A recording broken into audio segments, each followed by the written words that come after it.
एजुकेलेरा में आप सभी का स्वागत है। ट्वेल्थ कॉमर्स वाणिज्य, सब्जेक्ट हमारा अकाउंटेंसी लेखा शास्त्र। और आज हम जिस चैप्टर को पढ़ेंगे वो चैप्टर हमारा ऋण पत्रों का लेखांकन निर्गमन। इस चैप्टर के अर्थ को आज हम समझेंगे कि ऋण पत्रों का लेखांकन निर्गमन क्या होता है, अर्थ परिभाषा और उसके महत्वपूर्ण तथ्यों को हम देखेंगे। तो अकाउंटिंग फॉर डिवेंचर्स इशू, तो आइए देखते हैं। परिचय यानी इंट्रोडक्शन में, कंपनी अपने जीवन काल में कभी भी अपनी अधिकृत पूंजी से अधिक अंशों का निर्गमन नहीं कर सकती। यानी कि कंपनी जितनी पूंजी से पंजीकृत हुई है, क्योंकि जब कंपनी का पंजीयन करवाया जाता है तो उसमें ये बताना होता है कि कंपनी कितनी पूंजी से अधिकृत है, यानी कि इतनी पूंजी से अधिक वो इतनी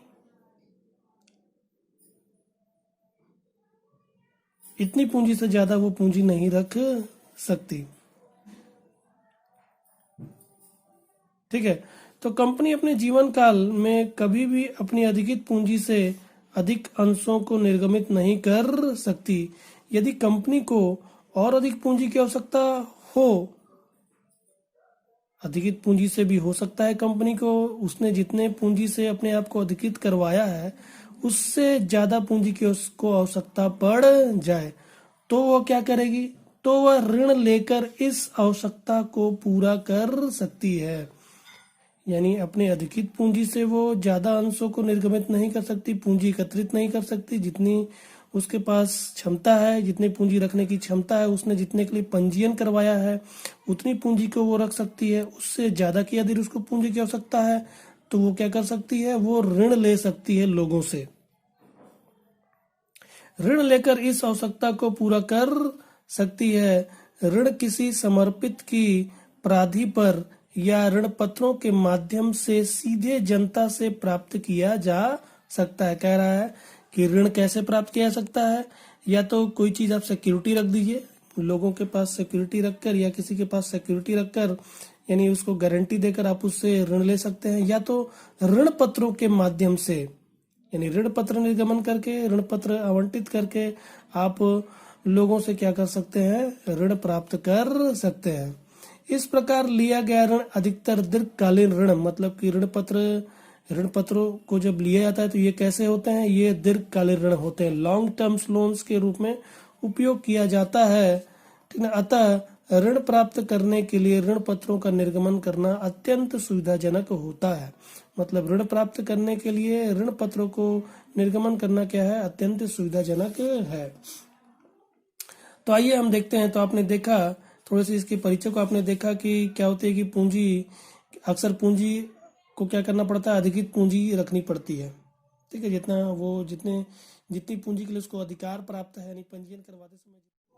ऋण पत्र का अर्थ नहीं पड़ती है।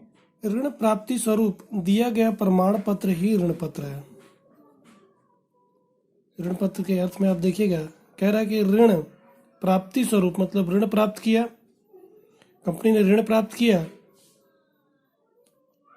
और उसके प्राप्ति स्वरूप दिया गया प्रमाण पत्र ही ऋण पत्र है। मतलब कि पैसा प्राप्त कर लिया ऋण के रूप में, फिर उसके बाद उसके लिए लिखित रूप में जो प्रमाण पत्र जब देती है कंपनी किसी को, तो उसको हम ऋण पत्र कहते हैं। यानी लिखित रूप में, जैसे आप किसी से कोई ऋण लेते हैं और उसको लिखित रूप में डॉक्यूमेंट्स के रूप में आप क्या करते हैं? लिखित रूप में दे दिया, स्वीकृति दे दी कि हाँ मैंने फलाने व्यक्ति से क्या किया है? ऋण लिया है। और भी बातों का उल्लेख जब उसमें आप कर सकते हैं, तो कंपनी वही करती है कि ऋण प्राप्त करती है और उस प्राप्ति स्वरूप को क्या करती है? एक प्रमाण पत्र जो जिससे वो ऋण ली है उसको दे देती है। इसी को ऋण पत्र कहा जाता है। देखिएगा, दूसरे शब्दों में एक ऋण पत्र कंपनी द्वारा लिए गए ऋण की लिखित स्वीकृति मात्र है। मतलब क्या बता रहा है? एक ऋण पत्र क्या है? कंपनी द्वारा लिए गए ऋण की लिखित स्वीकृति मात्र है। मतलब कंपनी ऋण ले रही है और लिखित रूप में स्वीकृति दे रही है लिखित रूप में क्या कर रही है, स्वीकृति दे रही कि हाँ कंपनी ने ऋण लिया है फलाने व्यक्ति से, जिस पर कंपनी की सार मुद्रा, और क्या होता है, उस जो लिखित स्वीकृति है, जो लिखित डॉक्यूमेंट्स है, उस डॉक्यूमेंट्स पे क्या किया जाता है, कंपनी की सार मुद्रा मतलब सील अंकित होती है, क्योंकि कंपनी क्या है, कृत्रिम व्यक्ति है।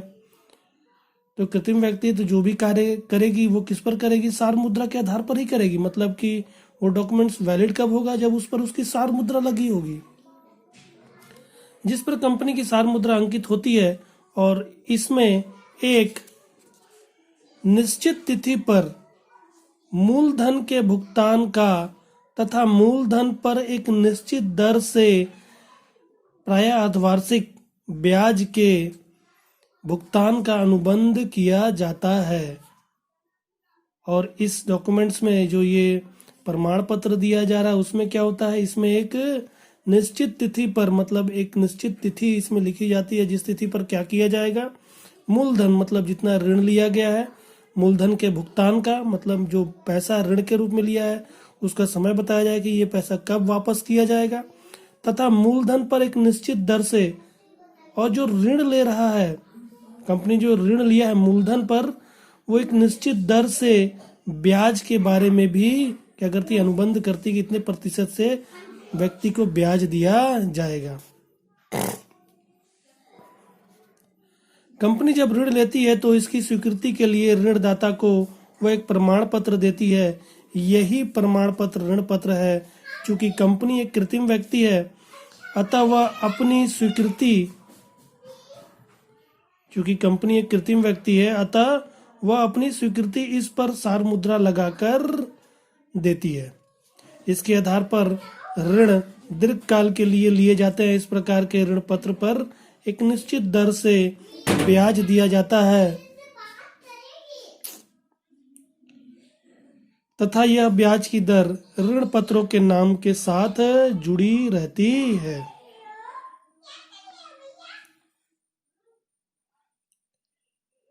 जैसे 6% ऋण पत्र, अर्थात इस प्रकार के ऋण पत्रों पर 6% वार्षिक दर से ब्याज दिया जाएगा।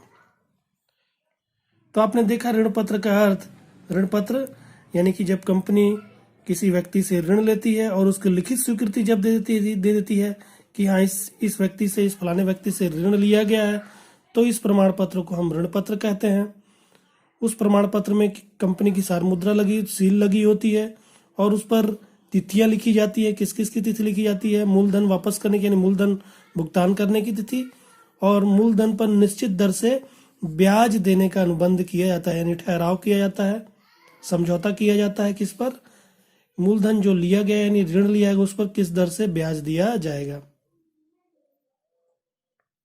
जैसे उदाहरण के लिए आप देख सकते हैं कि यदि 6% दे रही है तो वहां पर लिखेगी जैसे 6% ऋण पत्र, अर्थात इस पर के ऋण पत्रों पर, इस प्रकार के ऋण पत्रों पर 6% वार्षिक दर से ब्याज दिया जाएगा।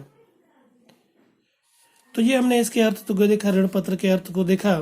फिर हम इसके थोड़ी सी परिभाषा को देखते हैं कि इसकी परिभाषा में जैसे भारतीय कंपनी अधिनियम 2013 की धारा, भारतीय कंपनी अधिनियम 2013 की धारा 230 के अनुसार ऋण पत्र में ऋण पत्र, स्टॉक, बॉन्ड, ठीक ना, या कंपनी द्वारा जारी की गई ऐसी और कोई प्रतिभूतियां सम्मिलित हैं, चाहे उनसे कंपनी की संपत्तियों पर प्रभार उत्पन्न होता है या नहीं। ऋण पत्र क्या है, ऋण पत्र स्टॉक है, या बॉन्ड, कोई बॉन्ड हो सकता है, या कंपनी द्वारा जारी की गई ऐसी कोई और प्रतिभूतियां सम्मिलित है, ऐसी कोई और सिक्योरिटीज सम्मिलित हैं, चाहे उसमें कंपनी की संपत्तियों पर, चाहे कंपनी ने क्या किया हो, इस ऋण जो ऋण प्राप्त कर रही है उस पर, ठीक ना, कोई संपत्ति पर प्रभार उत्पन्न होता है या नहीं, मतलब कि कोई उस पर उसने उसको गारंटी के रूप में कोई संपत्ति को रखी है या नहीं भी रखी हो। Debentures include debenture stocks, bonds and any other instrument of a company evidencing a debt, whether constituting a charge on the assets of the company or not। तो हमने इसकी अर्थ और परिभाषा को देखा। अब हम आइए थोड़ा सा इसकी विशेषताओं को देखते हैं कि ऋण पत्र की विशेषताएं क्या है। तो लिखा है ऋण पत्र की मुख्य विशेषताएं निम्नानुसार है। पहला, ऋण पत्र कंपनी द्वारा लिए गए ऋण का एक लिखित प्रमाण है। यानी ऋण पत्र क्या है, कंपनी ने ऋण लिया और उसके लिए क्या कर रही है, वो लिखित प्रमाण, लिखित स्वीकृति जिससे उसने ऋण लिया उसको दे रही है। फिर ऋण पत्र पर कंपनी की सार अंकित होती है, यानी उस डॉक्यूमेंट्स पे जो स्वीकृति वो दे रही है कि हाँ मैंने इससे ऋण लिया है, उस पर क्या होता है, सील लगा होता है।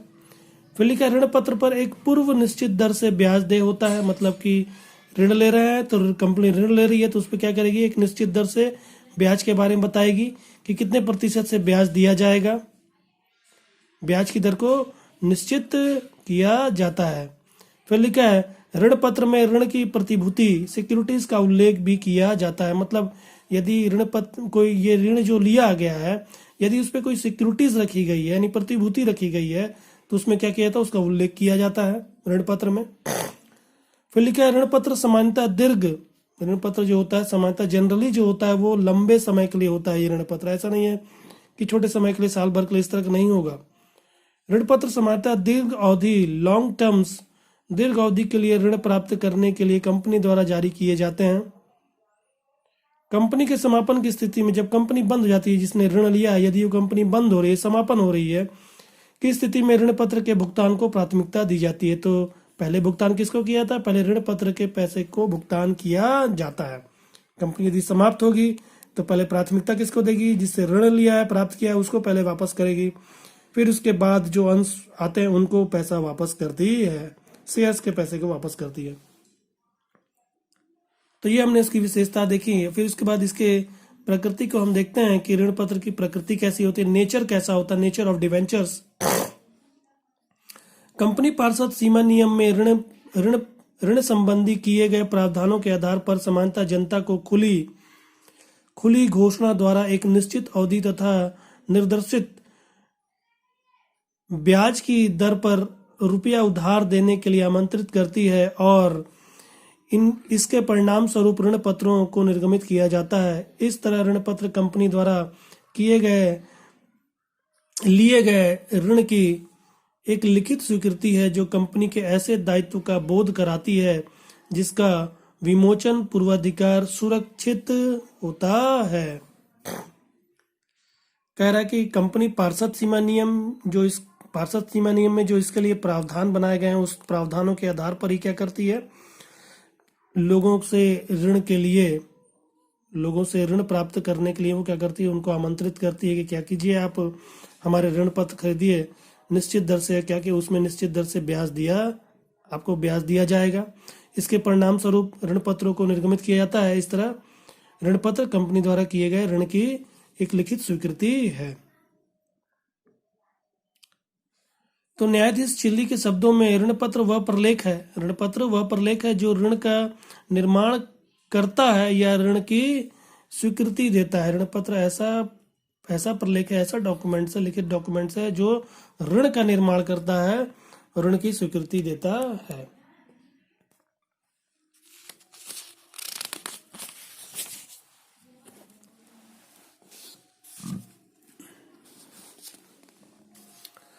अब आगे देखिएगा ऋण पत्रों से कंपनी को मिलने वाले लाभ, यानी इसके लाभ क्या है ऋण पत्र के। तो आवश्यक राशि की प्राप्ति, अंशों के निर्गमन से आवश्यक पूंजी के प्राप्त न होने पर कंपनी ऋण पत्रों के माध्यम से अपनी वित्तीय आवश्यकताओं को पूरा कर सकता है। मतलब कि आपने पूंजी एकत्रित की मगर वो पूंजी आपको पर्याप्त नहीं लग रही, कि अभी भी ऐसा लग रहा है, कंपनी को ऐसा लग रहा है कि उसके पास पूरी पर्याप्त पूंजी नहीं आ पाई, तो उसके पास एक विकल्प बचा है, वो क्या है, ऋण पत्र, मतलब कि उधार ले सकती है वो, क्योंकि कंपनी अधिकित पूंजी से ज्यादा पैसा नहीं प्राप्त करती, लोगों से अधिकित पूंजी से ज्यादा पैसा इकट्ठा नहीं कर सकती, यानी उतने अंशों को ही जारी कर सकती जितना उसके पास अधिकार है। तो उसके पास क्या विकल्प है, उसके पास ऋण लेने का विकल्प है, ऋण पत्र जारी कर सकती है। फिर लिखा है प्रबंध में हस्तक्षेप नहीं, मतलब कि ये जो ऋण लेते हैं, जब कंपनी ऋण लेती है तो क्या होता है, उसके पास पैसा तो प्राप्त हो गया, पूंजी के रूप में पैसा तो प्राप्त हो गया, मगर ये जो ऋणदाता है वो क्या करते हैं, प्रबंध में कोई हस्तक्षेप नहीं कर सकते, क्योंकि वो स्वामी नहीं है, वो तो ऋणदाता है। ऋणधारियों का कंपनी के प्रबंध संचालन में कोई हस्तक्षेप नहीं रहता, अतः संचालक कंपनी का प्रबंध बिना इसके दबाव के स्वतंत्रता पूर्वक कर सकते हैं। मतलब कि इनका प्रबंध में कोई हस्तक्षेप नहीं होता, कोई ये लोग उसमें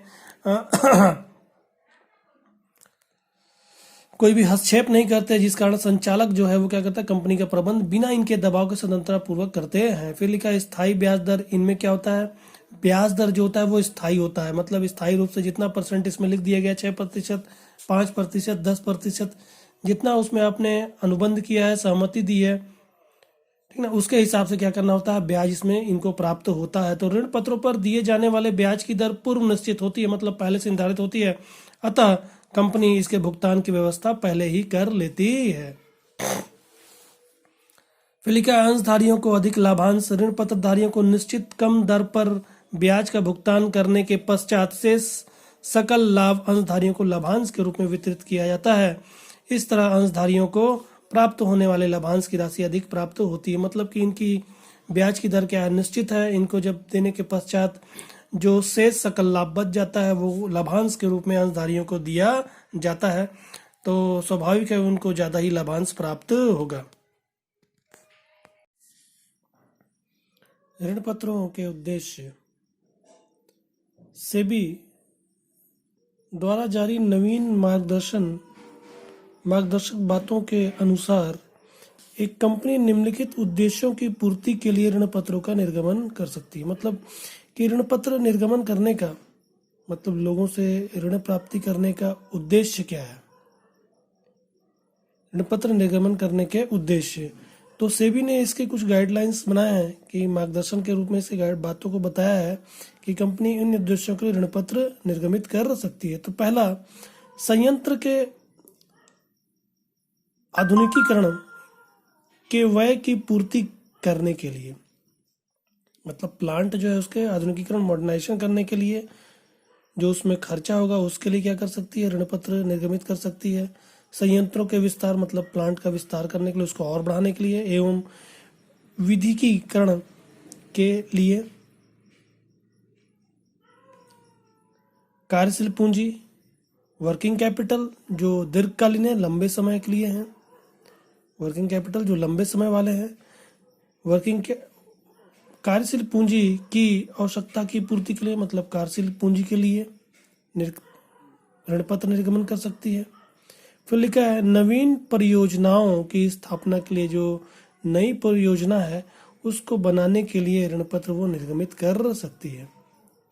तो ये उसके कुछ उद्देश्य थे। अब हम देखते हैं कि ऋण पत्रों का निर्गमन, जो कंपनी अधिनियम 2013 और ऋण पत्रों का अधिनियम जो है निर्गमन है वो 2013 क्या बोलती है। तो लिखा है ऋण पत्रों के निर्गमन के संबंध में कंपनी अधिनियम 2013 की धारा 71 के अंतर्गत मुख्य व्यवस्थाएं निम्न प्रकार हैं। पहला, ऋण पत्रों का निर्गमन। एक कंपनी ऐसे ऋण पत्रों का निर्गमन कर सकती है जिसमें शोधन के समय, मतलब जब उसको, क्योंकि कंपनी का एक निश्चित समय होता है, उस निश्चित समय के पश्चात जो ऋण की जितनी भी राशि होती है उस राशि को क्या किया जाता है, वापस कर दिया जाता है। तो इसको बोलते हैं शोधन। मतलब ऋण पत्र का एक निश्चित समय होता है, जितने समय के लिए आप ऋण प्राप्त कर रहे हैं उस समय के पश्चात क्या करना होगा, उस राशि को आपको वापस करना होगा ऋणदाता को। तो इसको बोलते हैं शोधन।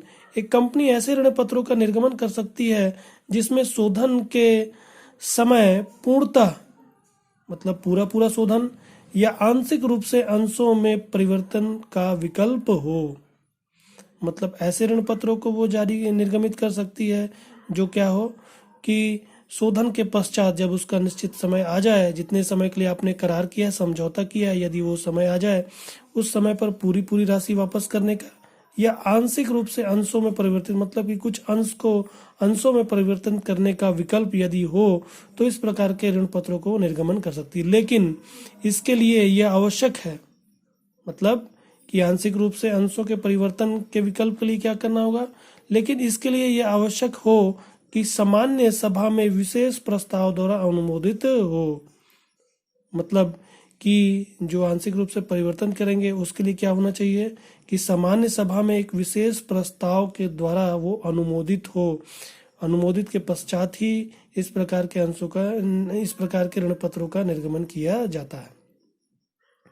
फिर लिखा है मतदान अधिकार नहीं, मतलब ऋण पत्र धारी जो होते हैं उनको मतदान करने का अधिकार नहीं होता। क्या है कि जब कंपनी की सभाएं होती हैं, सामान्य सभा जब होती है तो उसमें बहुत सारे प्रस्ताव पारित किए जाते हैं, मतलब बहुत सारी बातों पर सहमति ली जाती है। जो उसके मालिक होते हैं उन प्रस्तावों पर अपनी सहमति प्रदान करते हैं। तो वो प्रस्ताव कैसे पारित होते हैं? जो मालिक हैं, उसके जो स्वामी हैं, वो क्या करते हैं, अपने मत देते हैं, अपनी सहमति देते हैं और फिर प्रस्ताव पारित हो जाता है। तो ये ऋण पत्र अधिकारी क्या है कि ये स्वामी नहीं है, ये तो ऋणदाता है। मतलब कि इन्होंने क्या किया है, केवल ऋण के रूप में पैसा दिया है कंपनी को। तो वो कोई स्वामी नहीं, उन्होंने पूंजी नहीं लगाई, उन्होंने केवल ऋण प्रदान किया है। तो ये स्वामी नहीं होते, इसलिए इनको मतदान अधिकार नहीं है। कोई कंपनी किसी मतदान अधिकार को रखने वाले ऋण पत्रों का निर्गमन नहीं कर सकती। मतलब ऐसे ऋण पत्रों को वो निर्गमन नहीं कर सकती, आवंटित नहीं कर सकती जो क्या है, मतदान अधिकार देते हों। फिर लिखा है सुरक्षित ऋण पत्र किसी कंपनी द्वारा निर्धारित शर्तों एवं दशाओं के साथ सुरक्षित ऋण पत्रों का निर्गमन किया जा सकता है। मतलब कि कुछ सिक्योरिटी दे दें ऋण पत्र पर, क्या सिक्योरिटी प्रदान करिए, यानी इसको सुरक्षित कर दिया जाए कि हाँ आपका पैसा क्या होगा, डूबेगा नहीं, यानी कि उस पर सुरक्षा जब प्रदान कर जाती है तो इसको हम कहते हैं सुरक्षित ऋण पत्र। फिर लिखा है ऋण पत्र शोधन कोष, मतलब कि ऋण पत्र जब जारी निर्गमित किया जाता है तो उसके लिए शोधन कोष बनाया जा सकता है, जहां एक कंपनी द्वारा इस धारा के अंतर्गत ऋण पत्र निर्गमित किए जाते हैं। कंपनी एक ऋण पत्र शोधन कोष डिबेंचर रिडेम्पशन रिजर्व अकाउंट का सृजन करेगी। यह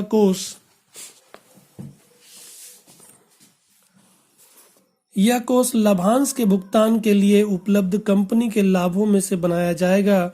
इस राशि का प्रयोग ऋण पत्रों के शोधन के अतिरिक्त अन्य किसी कार्य में नहीं किया जाएगा। तो ये कोष कैसे बनेगा? मतलब कि कंपनी के शोधन के लिए इस प्रकार के क्या करती है, कंपनी कोष बनाती है, मतलब फंड बनाती है कि जब पैसा वापस करना होगा तो क्या किया जाएगा, इसी फंड में से वापस कर दिया जाएगा। अब ये फंड कहाँ से बनाया जाएगा? ये फंड जो है, जो लाभांश, जो अंशधारी हैं, अंशधारी को क्या होता है, अंशधारी स्वामी होते हैं, इसको उनको लाभ में से अंश, जितने जितने वो अंश रखे हैं उनके हिसाब से उनको लाभांश दिया जाता है। तो ये ऋण पत्र शोधन जो कोष है वो कहाँ से बनेगा? वो इन लाभांश के भुगतान के लिए उपलब्ध कंपनी के लाभों से बनाया जाएगा। मतलब कंपनी के जो लाभ होते हैं उसी लाभ में से ये जो फंड होता है, ठीक ना, डिबेंचर्स रिडेम्पशन रिजर्व बनाया जाता है। ठीक है, इस राशि का प्रयोग, अब ये जो फंड बना है उसका प्रयोग कैसे, जो रिडेम्पशन रिजर्व बना है उसका प्रयोग कैसे किया जाएगा? इस राशि का प्रयोग ऋण पत्रों के शोधन, केवल शोधन के अतिरिक्त अन्य किसी कार्य के लिए नहीं किया जाएगा, केवल शोधन के लिए किया जाएगा। मतलब जब पैसा वापस करना होगा तो इसी फंड में से वापस करेंगे, बाकी उस फंड का और किसी के लिए उपयोग नहीं किया जाएगा। फिर लिखा है ऋण पत्र ट्रस्टियों की नियुक्ति, मतलब ऋण पत्र के लिए ट्रस्टी की नियुक्ति करना। कोई कंपनी अपने ऋण पत्रों के अभिदान के लिए जनता को या 500 से अधिक अपने सदस्यों को प्रविणा जारी नहीं करेगी या आमंत्रित नहीं देगी जब तक कि कंपनी ने ऐसे निर्गमन या प्रस्ताव से पूर्व एक या अधिक ट्रस्टियों की नियुक्ति कर न दी हो और ट्रस्टियों की नियुक्ति को शासित करने वाले शर्तों में होगी जो इसके लिए निर्धारित की जाए। मतलब कि कोई भी जो कंपनी है वो 500 से अधिक ऋण पत्र निर्गमित नहीं कर सकती, तब तक नहीं कर सकती जब तक कि उसने क्या किया हो, एक या एक से अधिक ट्रस्टी की नियुक्ति न कर दी हो। मतलब कोई कंपनी यदि 500 से अधिक ऋण पत्रों के लिए 500 से अधिक अपने सदस्यों को प्रविण जारी नहीं करेगी, ठीक ना, अगर 500 से अधिक उसने ऋण पत्र वो जारी करना चाह रही है, निर्गमित करना चाह रही है, तो उसके लिए क्या करना होगा, उससे पहले उसे ट्रस्टी बनाना पड़ेगा। ठीक है, फिर लिखा है निर्गमन शर्तों का पालन कंपनी ऋण पत्रों पर ब्याज का भुगतान और उसके शोधन इसके निर्गमन के शर्तों के अनुसार करेगी। मतलब कि इस पर जो ब्याज देना है और उसका शोधन जो करना है वो जो इसके नियम जो है, ठीक है, निर्गमन शर्तें हैं उसके अनुसार करेगी। कंपनी अधिनियम 2013 के नियम 416 के अनुसार सुरक्षित ऋण पत्रों के निर्गमन की दशा में इसके शोधन की अवधि निर्गमन की तिथि से 10 वर्ष से अधिक नहीं होगी, लेकिन अब संरचना में संलग्न कंपनियों की दशा में यह अवधि 10 वर्ष से अधिक हो सकती है, लेकिन 30 वर्ष से अधिक नहीं हो सकती। कहना चाह रहा है कि यदि कोई ऋण पत्र जो सुरक्षित है, मतलब कि उन पर सुरक्षा प्रदान की गई है, तो ऐसे ऋण पत्र 10 वर्ष से अधिक के नहीं हो सकते, मतलब कि 10 वर्ष तक के ही ये होंगे। अब जो संरचना यानी कि स्ट्रक्चरल संरचना वाली कंपनी है, वो क्या कर सकती है, 10 वर्ष से अधिक के ऋण पत्र जारी कर सकती है, लेकिन 30 वर्ष से वो अधिक का नहीं होगा। तो ये कुछ उसके इसके निर्गमन से कुछ बातें थी कंपनी अधिनियम 2013 के अनुसार। फिर उसके बाद हम देखते हैं ऋण पत्रों के प्रकार, यानी ऋण पत्र के प्रकार हम देखेंगे कि ऋण पत्र कितने प्रकार के होते हैं। तो पहला लिखा है अभिलेख के आधार पर, मतलब जो लिखने के आधार पर ऋण पत्र कितने होते हैं। तो रजिस्टर्ड ऋण पत्र, मतलब कि रजिस्टर में जो लिखे जाएंगे वो ऋण पत्र, या वे ऋण पत्र होते हैं जो कंपनी अधिनियम के अंतर्गत निर्गमित किए गए हों और जिनकी प्रविष्टियां कंपनी के ऋण पत्र धारियों के रजिस्टर में हो, अर्थात मूलधन तथा ब्याज का भुगतान, ठीक ना, उन्हीं ऋण पत्र धारियों को किया जाता है जिनके नाम उक्त रजिस्टर में दर्ज हों। ऐसे ऋण पत्रों का हस्तांतरण कंपनी अधिनियम तथा कंपनी के अंतर नियमों में वर्णित प्रावधानों के अनुसार हो सकता है। मतलब कि रजिस्टर ऋण पत्र क्या होते हैं, जो कंपनी ने रजिस्टर बनाया है ऋण पत्र धारियों के लिए, उस रजिस्टर में क्या होते हैं कि उनके नाम लिखे हुए होते हैं। कंपनी क्या करती है, उन्हीं को ब्याज देती है जो इनके नाम रजिस्टर में दर्ज होते हैं, ठीक है, अर्थात मूलधन तथा ब्याज का भुगतान उन्हीं को करती है जिन ऋण पत्रधारियों का नाम उसमें लिखा हुआ होता है। और इनका हस्तांतरण, मतलब कि इसका ट्रांसफर, ऋण पत्रधारियों का ट्रांसफर कैसे किया जाता है, जो कंपनी के अधिनियम के जो नियम है और जो कंपनी के अंतर नियम है उनमें वर्णित प्रावधानों के अनुसार ही इनका हस्तांतरण किया जा सकता है। फिर आगे लिखा है वाहक ऋण पत्र। वाहक ऋण पत्र वे ऋण पत्र होते हैं जिनके मूलधन और ब्याज का भुगतान उस व्यक्ति को किया जाता है जिसके पास वह ऋण पत्र होता है। वाहक मतलब कि जिसके पास चला जाए, ठीक ना। तो आपने बियरर चेक और अपने बियरर चेक के बारे में सुना होगा। बियरर चेक मतलब कि जिसके पास वो रहता है उसी को उसका पैसा का भुगतान कर दिया जाता है। तो उसी तरह वाहक ऋण पत्र में क्या होता है कि जिसके पास ये ऋण पत्र रहेगा उसी को क्या किया जाएगा, उसको मूलधन और ब्याज का भुगतान किया जाता है। इसमें उस व्यक्ति का नाम रजिस्टर में नहीं होगा। वाहक जिसके पास भी ऋण पत्र चला जाए उसको मूलधन और ब्याज का भुगतान किया जाता है। वाहक ऋण पत्र धारियों के नाम कंपनी के रजिस्टर में नहीं लिखे जाते। इन ऋण पत्रों का हस्तांतरण अन्य व्यक्तियों को ऋण पत्रों की सुपुर्दगी मात्र से ही हो जाता है और कंपनी के रजिस्टर में इस प्रकार के हस्तांतरण को दर्ज नहीं किया। तो मतलब कि इसमें हस्तांतरण कैसे किया जाता है, दे दीजिए, यानी जिसको भी देना उसको दे दिया जाता है तो हस्तांतरण हो जाता है। मतलब जो रखेगा, जिसको ये सुपुर्द कर दिया जाएगा, ये उसी के नाम से हो जाएगा, यानी उसी का कहलाने लगेगा। फिर दूसरा लिखा है सुरक्षा के आधार पर। सुरक्षा के आधार पर सुरक्षित ऋण पत्र और असुरक्षित ऋण पत्र। अब सुरक्षित ऋण पत्र क्या होता है, ये वे ऋण पत्र जो कंपनी की चल एवं अचल संपत्ति पर प्रभाव द्वारा सुरक्षित होते हैं। मतलब कि कंपनी के पास जो संपत्तियां, चाहे वो चल संपत्ति हो या अचल संपत्ति हो, उस पर यदि उसका भार पड़ रहा है, मतलब कि जैसे होता है हम कभी किसी से ऋण लेते हैं तो क्या करते हैं, अपने घर का कोई चीज उस पर सुरक्षित रख देते हैं कि ठीक है, मेरा क्या है कि एक जमीन है, भूमि है, क्या करो, इसको आप क्या करो, गिरवी के तौर पर रख लो और मुझे कुछ ऋण दे दो, ठीक ना। तो ये क्या हो गया, ये उस पर हमने भार रख दिया, यानी ऋण लिया और उस पर भार रख दिया, ठीक ना। तो यही होता है कि वे ऋण पत्र जो कंपनी की चल व अचल संपत्ति पर प्रभार द्वारा सुरक्षित होते हैं, सुरक्षित या बंधक ऋण पत्र कहलाते हैं। तो सुरक्षित या बंधक ऋण पत्र कहलाते हैं। ये प्रभार स्थायी व अस्थायी हो सकती है। अगर कंपनी अपने ऋण पत्र धारकों को भुगतान करने में असमर्थ रहती है, यदि पैसा नहीं दे पाती है, तो ऋण पत्र धारक क्या करते हैं, बंधक रखी संपत्ति को बेचकर अपना ऋण वसूल कर सकते हैं।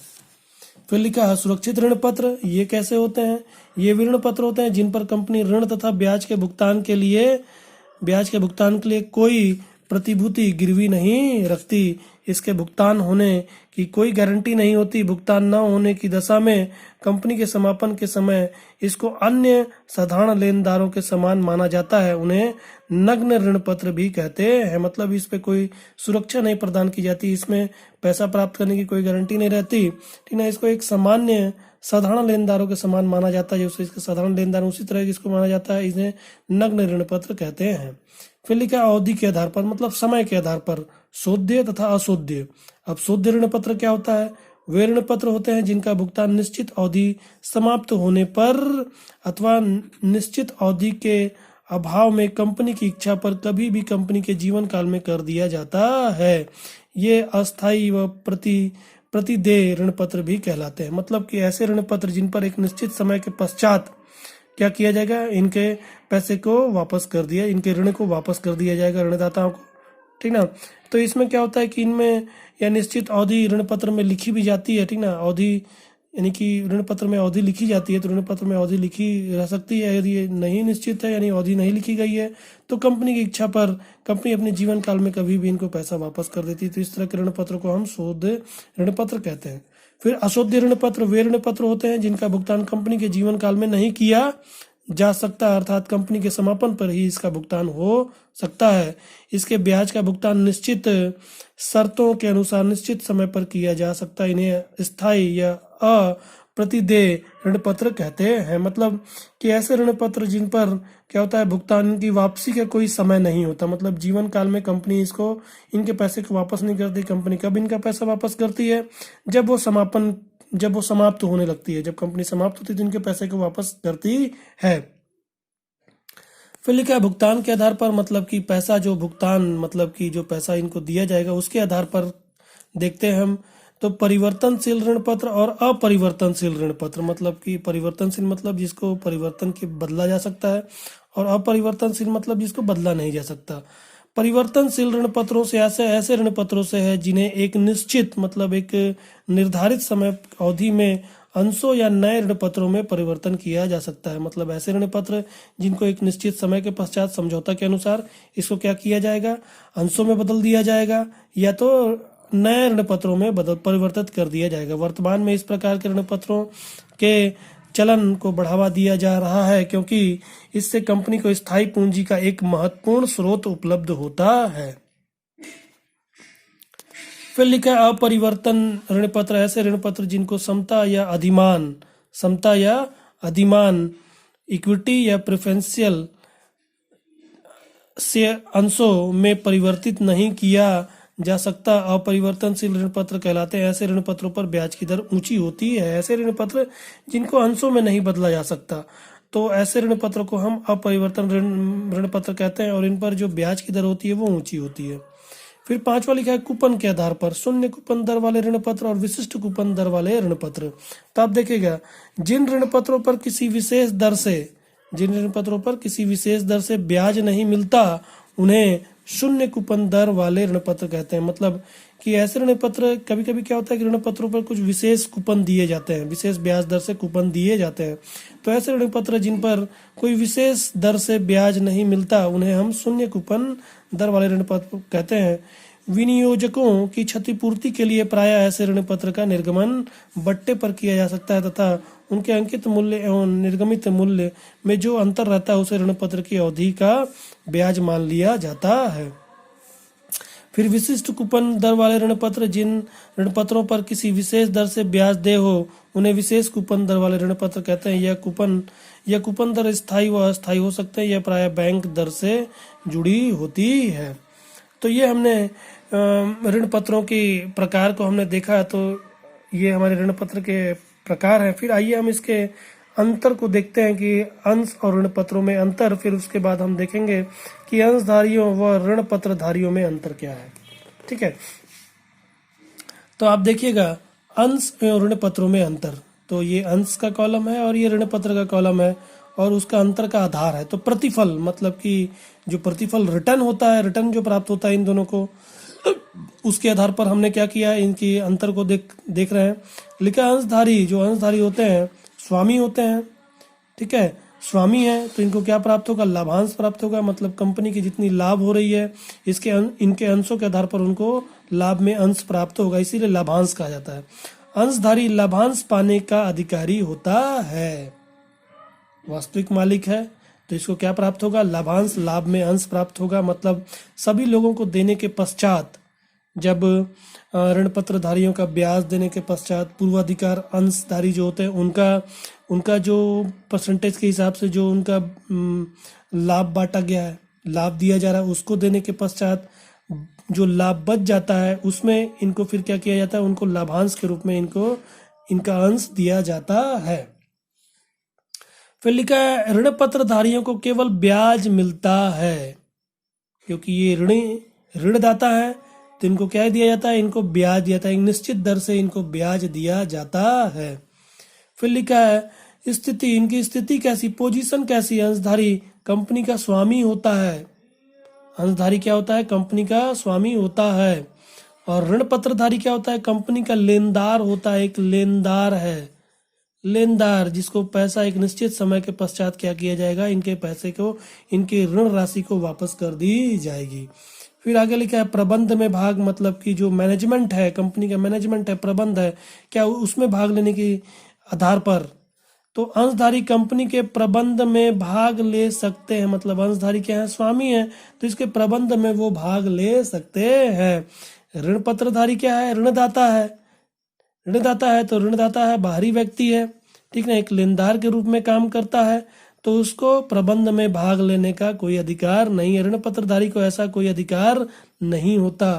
फिर लिखा है हानि होने पर, यदि हानि हो जाए कंपनी को तब क्या होगा, भाई हमेशा लाभ थोड़ी हो सकता है, कंपनी को हानि भी हो सकती है, तब उस स्थिति में क्या होगा, ठीक ना, अंशधारियों को हानि होने पर लाभांश नहीं मिलता, क्योंकि ये मालिक है भाई, तो हानि कौन वहन करेगा, हानि जब लाभ इनको प्राप्त हो रहा है तो हानि भी यही वहन करेंगे, ठीक है, तो हानि होने के समय इनको कोई लाभांश प्राप्त नहीं होगा। फिर हानि होने पर ऋणधारियों को ब्याज अवश्य मिलता है, चाहे लाभ हो या हानि हो, इनका जो बंध गया है, जो इनका ब्याज बंध गया है उसके हिसाब से इनको प्राप्त होगा, ब्याज इनको प्राप्त होगा। फिर लिखा है पूंजी या ऋण, यानी कि कौन सी पूंजी और कौन सी ऋण कहलाएगी, तो कंपनी को अंशों से प्राप्त राशि, मतलब जब अंश निर्गमित करती कंपनी और उस पर जो प्राप्त राशि होती है उस पूंजी कहलाती है, ठीक है, क्योंकि मालिक है तो मालिक जब पैसा लगाएगा तो वो पूंजी के रूप में पैसा लगाएगा, अंश को लेने वाले लोग अंशधारी कहलाते हैं, वो मालिक होते हैं, मालिक जब पैसा लगाता है तो वो पूंजी कहलाती है। आप कोई व्यापार प्रारंभ करेंगे, उसमें जब पैसा लगाएंगे तो क्योंकि आपने उसको प्रारंभ किया, आप मालिक बनना चाह रहे हैं, तो आपका जो पैसा लगा है वो पूंजी कहलाएगा, ठीक है। यदि आप किसी को ऋण देते हैं, किसी मान लो कि कोई व्यापारी था, उसने आपसे ऋण मांग लिया, तो वो उसने आपसे ऋण मांगा है, केवल आपने उसके व्यापार में पैसा लगाया भले ही, मगर आप वहां पास पूंजी के रूप में नहीं लगा रहा, आप केवल उसको ऋण प्रदान कर रहे हो। तो देखिएगा आप, ठीक है, कंपनी को ऋणदाता से प्राप्त राशि ऋण कहलाती है। फिर लिखा है राशि की वापसी, यानी राशि का पैसा का वापसी, यानी पूंजी लग गया या ऋण दे दिया तो उसकी वापसी कैसे होगी, पूंजी समापन के अवसर पर, मतलब कंपनी जब समाप्त होगी, समापन के अवसर पर ही वापस की जा सकती है। ऋण पत्र को अनुबंध की शर्तों, मतलब जो ठहराव के अनुबंध किया है कि शर्तों के अनुसार निश्चित अवधि के बाद वापस किया जाता है। फिर आगे देखिएगा समापन पर वापसी, कंपनी के समापन पर इनका रुपया ऋण पत्रों, अब बता रहे कि समापन पर वापसी कैसे होगी, भाई पहले ही पैसा दे दिया जाएगा या बाद में पैसा दिया जाएगा इनकी पूंजी की, ठीक है। तो देखिएगा आप, कंपनी के समापन पर, मतलब कंपनी जब समाप्त होगी तो ये जो मालिकों का पैसा, जो अंशधारियों का पैसा, इनका रुपया ऋण पत्रों का भुगतान होने के बाद, मतलब जब ऋण पत्रों पर जो ऋण लिया गया था, जो ऋण लिया गया उनका भुगतान करने के पश्चात लौटाया जाता है। इनको धनराशि पूरी या आंशिक या नहीं भी मिलती है, मतलब कि पैसा बच भी सकता है, पैसा बचेगा तब पूरा पैसा मिलेगा, या कुछ पैसा कम बच सकता है, तो जितना कम होगा आंशिक रूप से प्राप्त होगा, या कुछ भी नहीं बच सकता है, नहीं बचेगा तो नहीं मिलेगा, ठीक है। तो मिल भी सकता है, थोड़ा भी मिल सकता है, या कुछ भी नहीं मिल सकता है, ठीक है। मालिक है तो रिस्क कवर कौन करेगा, रिस्क तो पूरा मालिक ही उठाता है। फिर लिखा है कंपनी के समापन पर ऋण पत्रधारी को अंशधारी को भुगतान करने के पूर्व लौटाया जाता है, मतलब कि पहले अंशधारी को पैसा देने से पहले इनका पैसा वापस किया जाता है समापन में, ठीक है। तो हमने ये ऋण पत्र और अंश में अंतर देखने में अंतर, इनमें क्या अंतर होता है, तो आप देखिएगा, ठीक ना। पहला लिखा है, ठीक है, हैसियत, मतलब इनकी हैसियत क्या है, कंपनी में इनकी हैसियत क्या होती है, ये कंपनी के स्वामी होते हैं, ठीक है, हैसियत के आधार पर अंशधारी जो होता है वो कंपनी का स्वामी होता है। ये कंपनी के ऋणदाता या साहूकार होते हैं। ये ऋणदाता है, ऋण देने वाले व्यक्ति हैं, मालिक नहीं है, इन्होंने ऋण दिया है। फिर लिखा है विनियोग का प्रतिफल, इन्होंने जो पैसा लगाया उसका प्रतिफल क्या मिलेगा। मालिक जो पैसा लगा रहा है वो कैसे, इनके विनियोग पर इन्हें लाभांश प्रतिफल के रूप में प्राप्त होता, मतलब इन्होंने पूंजी के रूप में पैसा लगाया है तो लाभांश के रूप में इनको रिटर्न मिलता जाएगा।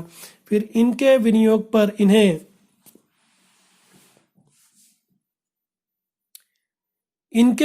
पर इन्हें प्रतिफल के रूप में पूर्व निर्धारित दर से ब्याज प्राप्त होता है, मतलब इन्होंने जो पैसा लगाया उस पर रिटर्न कैसे मिलेगा इनको जो निर्धारित मतलब पूर्व निश्चित जो दर है उस दर से क्या किया जाता है, इनको ब्याज दिया जाता है। फिर लिखता है सुरक्षा, मतलब इन्होंने जो पैसा लगाया उस पर सुरक्षा कैसे होती है और इन्होंने जो पैसा लगाया उस पर सुरक्षा कैसे होती है।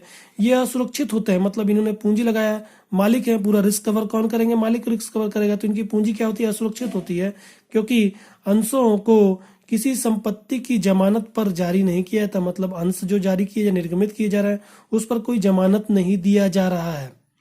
ये सामान्यतः सुरक्षित होते हैं क्योंकि ऋण पत्रों को बहुधा संपत्तियों की जमानत पर ही जारी किया जाता, मतलब कि इनसे जब ऋण लिया जाता है तो इन पर सुरक्षा इनको प्रदान की जाती है। कुछ जो संपत्तियां चल या चल संपत्ति है उसको मॉर्टगेज के रूप में, बंधक के रूप में रख दिया जाता है कि हाँ आपके पैसे क्या किया जा रहा है, सुरक्षित किया जा रहा है, मतलब कि हम अपनी मशीन को या भूमि को क्या कर रहे हैं, आपके ऋण के बदले में सुरक्षित रख दे रहे हैं। यदि हम आपके पैसे को वापस ना कर पाए तो क्या कीजिएगा, आप बेचकर ये बेचकर आपके पैसे को वापस किया जाएगा, तो ये सुरक्षा हो जाती है। फिर लिखा है भुगतान, इनको बहुधा आंशिक भुगतान ही हो पाता है, मतलब अधिकतर देखोगे आप तो आंशिक भुगतान ही इनको हो पाता था, इनके पूरे रकम को वापस नहीं कर पाती कंपनी अधिकतर। फिर लिखा इन्हें सामान्यतः पूर्ण भुगतान किया जाता है। फिर लिखा धन की वापसी, इनको विनियोजित धन की वापसी उस समय की जाती है जब कंपनी का समापन, यानी कि जब कंपनी बंद होगी तभी इनका पैसा वापस होता है। इन्हें कंपनी के समापन के पूर्व कभी भी विनियोजित धन को लौटाया जा सकता है, मतलब एक निश्चित अवधि जो इन्होंने समझौता किया, अनुबंध किया, उस निश्चित अवधि के बाद क्या कि इनके पैसे को वापस कर दिया जाता है। फिर लिखा है मताधिकार, मतलब मत देने का अधिकार, मतलब कि जब कोई कंपनी, क्योंकि मालिक है भाई, मालिक है तो वो हर चीज में हस्तक्षेप करेंगे, ठीक है, जो भी कंपनी से संबंधित जितने भी बातें हैं उन बातों पर ये क्या करेंगे, अपनी सहमति प्रदान करेंगे। तो कंपनी की जो सभाएं होती हैं उन सभाओं में प्रस्ताव पारित करते समय इनको मत देने का अधिकार होता है। इनको कंपनी की सभा, सामान्य सभा में मताधिकार प्राप्त होता है, इन्हें इस तरह का कोई अधिकार प्राप्त नहीं है। तो हमने इनके अंतर को देखा, ठीक है। अब हम आगे देखते हैं ऋण पत्रों का निर्गमन, यानी निर्गमन के विषय में किस तरह निर्गमन की जाती है। तो आप देखिएगा ऋण पत्रों को सममूल्य पर प्रीमियम एवं बट्टे पर निर्गमित किया जा सकता है। ऋण पत्रों के निर्गमन की विधि भी साधारणतः वही है जो अंशों को जारी करने की है, मतलब ऋण पत्रों को सममूल्य पर, जितना उनका अंकित मूल्य है उस मूल्य पर, प्रीमियम पर यानी दाम बढ़ाकर भी निर्गमित किया जा सकता है, या बट्टे पर कुछ छूट देकर भी किया जा सकता है। और ये वैसा ही होता है जैसे अंशों को निर्गमित किया जाता है, वैसे ऋण पत्रों को भी निर्गमित किया, विधि वही है, ठीक है, वही, यानी कि निर्गमन करने की विधि जो अंशों की है उसी तरह के ऋण पत्रों की भी होती है।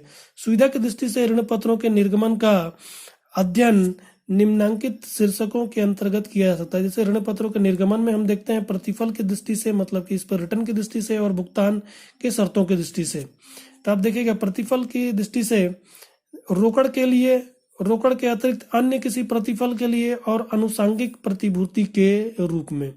रोकड़ के लिए सममूल्य पर, मतलब आप पैसा प्राप्त करने के लिए आप क्या कर रहे हैं, ऋण पत्रों का निर्गमन कर रहे हैं, तो इसको सममूल्य पर कर सकते हैं, प्रीमियम पे कर सकते हैं और बट्टे पे कर सकते हैं। उसी तरह यदि रोकड़ के अतिरिक्त, यानी कि आपने किसी अन्य प्रतिफल के लिए रोकड़ नहीं प्राप्त करना चाहते, आप कोई अन्य प्रतिफल के लिए क्या किया, आपने ऋण पत्र उनको निर्गमित कर दिया, मतलब कि कोई बिजनेस ही खरीद ले रहे हैं, या कोई आप किसी के नो हाउ को आप प्राप्त कर रहे हैं, तो उसके लिए क्या कर रहे हैं, आप ऋण पत्र को निर्गमित कर रहे हैं। तो इसको जब अन्य प्रतिफल के लिए आप ऋण पत्रों का निर्गमन करते हैं तो वहां पर कैसे होगा, सममूल्य पर कर सकते हैं, मतलब जितना उसका अंकित मूल्य उसी पर कर सकते हैं, प्रीमियम पर कर सकते हैं, या बट्टे पे भी आप कर सकते हैं, ठीक है। वैसे ही भुगतान के शर्तों की दृष्टि से, मतलब कि भुगतान की शर्तें जो है, ठीक है, भुगतान की शर्तों के आधार पर जब आप कर रहे हैं तो सममूल्य पर शोधन, मतलब कि जब इसका शोधन होगा, जब इसको वापस किया जाएगा पैसा, जब इसका शोधन होगा निश्चित समय अवधि के पश्चात, तब वहां पर सम मूल्य पर, यानी जितना पैसा आपने अंकित मूल्य उतना ही पैसा आप जब वापस करना चाह रहे हो तो इसको कैसे आप सम मूल्य पर निर्गमित किए हो, ठीक है, प्रीमियम पर आप निर्गमित कर सकते हैं या बट्टे पे आप निर्गमित कर सकते हैं। मतलब कि आप शोधन करना चाह रहे हैं सम मूल्य पर और आपने उसको निर्गमित पे कितना किया, सम मूल्य पर निर्गमित किया, या प्रीमियम पर निर्गमित कर सकते हैं या बट्टे पे भी निर्गमित कर सकते हैं। उसी तरह अगर प्रीमियम पर आप शोधन करना चाहिए, यानी पैसा वापस करते समय आप क्या कर रहे हैं, उसको बढ़ाकर पैसा दे रहे हैं, प्रीमियम पर दे रहे हैं, तब वहां पर आप इन ऋण पत्रों को निर्गमित कैसे कर सकते हैं, सममूल्य पर निर्गमित कर सकते हैं और बट्टे पर भी निर्गमित कर सकते हैं। तो ये ऋण पत्रों का निर्गमन का मैंने आपको बताया कि इस तरह क्या होता है, ऋण पत्रों का निर्गमन किया जा सकता है। तो प्रतिफल की दृष्टि से, मतलब कि यहाँ पर देखते हैं प्रतिफल की दृष्टि से ऋण पत्रों का निर्गमन, तो रोकड़ के लिए निर्गमन, मतलब कि जो राशि प्राप्त करने के लिए निर्गमन, या रोकड़ के अतिरिक्त किसी अन्य प्रतिफल के लिए निर्गमन, या अनुसांगिक प्रतिभूति के रूप में निर्गमन। तो उपरोक्त प्रत्येक शीर्षक का विस्तार पूर्वक अध्ययन अनुसार तो ये रोकड़ के लिए निर्गमन, ये जो आपको विस्तारित रूप से ये जो बता रहा है, इसको हम अपने सवाल के माध्यम से इसको समझेंगे। अभी क्या है कि अभी मैं पूरा समझाऊंगा तो खिचड़ी पक जाएगा और क्या है कि वीडियो भी लंबा हो जाएगा। तो मैंने आपको अभी जितना ये ऋण पत्र के बारे में समझाया आप इतना समझिए, फिर ये जो बाकी के अगले पॉइंट्स हम सवाल के माध्यम से समझेंगे, क्योंकि सवाल में इन्हीं पॉइंट्सों के सवाल आने हैं, तो हम उन सवाल के माध्यम से इन पॉइंट्स को समझेंगे। तो आशा करता हूँ कि आपको ऋण पत्र के विषय में समझ इस वीडियो के माध्यम से अवश्य आएगा, जरूर आएगा। तो आपने यदि मेरे चैनल को सब्सक्राइब नहीं किया तो प्लीज़ चैनल को सब्सक्राइब कर लें, और अगर मेरा वीडियो आपको अच्छा लग रहा हो तो इसे लाइक और शेयर करना ना भूलें। धन्यवाद।